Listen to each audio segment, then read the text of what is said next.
നിയമസഭാ തെരഞ്ഞെടുപ്പിൽ മത്സരിക്കാനുള്ള നീക്കം സാക്ഷാൽ ഷാഫി പറമ്പിൽ വടകര എംപിയും തുടങ്ങിയിട്ടുണ്ട്. കാരണം തൻ്റെ വലങ്കയ്യെ പാലക്കാട് നിർത്തി ജയിച്ചപ്പോഴേ ചിലരൊക്കെ പറഞ്ഞിരുന്നതാണ് എന്തൊക്കെയോ ഉണ്ട് എന്ന്. അത് ബോധ്യമാക്കുന്ന ഘടകങ്ങളാണ് പുറത്തെത്തുന്നത്. അസിത, എന്തൊക്കെയാണ് അതിൻ്റെ? പാലക്കാട് നിന്ന് തന്നെ മത്സരിക്കാനാണ് ഷാഫി ലക്ഷ്യമിടുന്നത്. അജിംഷാദ് അതിന്റെ ഭാഗമായി ചില നീക്കങ്ങളൊക്കെ നടക്കുന്നുണ്ട്. അത് ഷാഫിയുടെ നേതൃത്വത്തിൽ അവിടെ രഹസ്യ യോഗം ചേർന്നിരിക്കുകയാണ്. DCC president Thankappan, VK Sreekandan MP അടക്കമുള്ളവർക്ക് ഷാഫിയുടെ ഈ നീക്കത്തിൽ കടുത്ത അതൃപ്തിയുണ്ട്. തീർച്ചയായും നമുക്ക് ആ റിപ്പോർട്ടൊന്ന് കാണാം. KPCC general secretary C Chandran, Rahul Mankoottathil MLA, DCC general സെക്രട്ടറിമാർ, യൂത്ത് കോൺഗ്രസ്, KSU ഭാരവാഹികൾ തുടങ്ങിയവരാണ് രഹസ്യയോഗത്തിൽ പങ്കെടുത്തത്. UDFന് ഭരണം കിട്ടുകയാണെങ്കിൽ മന്ത്രിസ്ഥാനമാണ് ഷാഫി ലക്ഷ്യമിടുന്നത്. ഇതിനായാണ് ഷാഫിയുടെ നേതൃത്വത്തിൽ രഹസ്യയോഗം പാലക്കാട് ചേർന്നത്. നിയമസഭയിലേക്ക് പാലക്കാട് നിന്ന് തന്നെ വീണ്ടും മത്സരിക്കാനാണ് ഷാഫിയുടെ നീക്കം.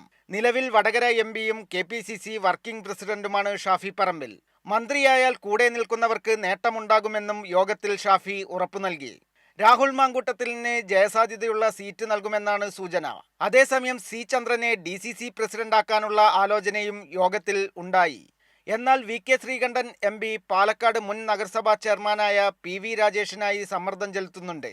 ഷാഫിയുടെ നീക്കത്തിനെതിരെ DCC നേതൃത്വവും വലിയ അതൃപ്തിയിലാണ്. സച്ചിൻ വള്ളിക്കാട്, കൈരളി ന്യൂസ്, പാലക്കാട്.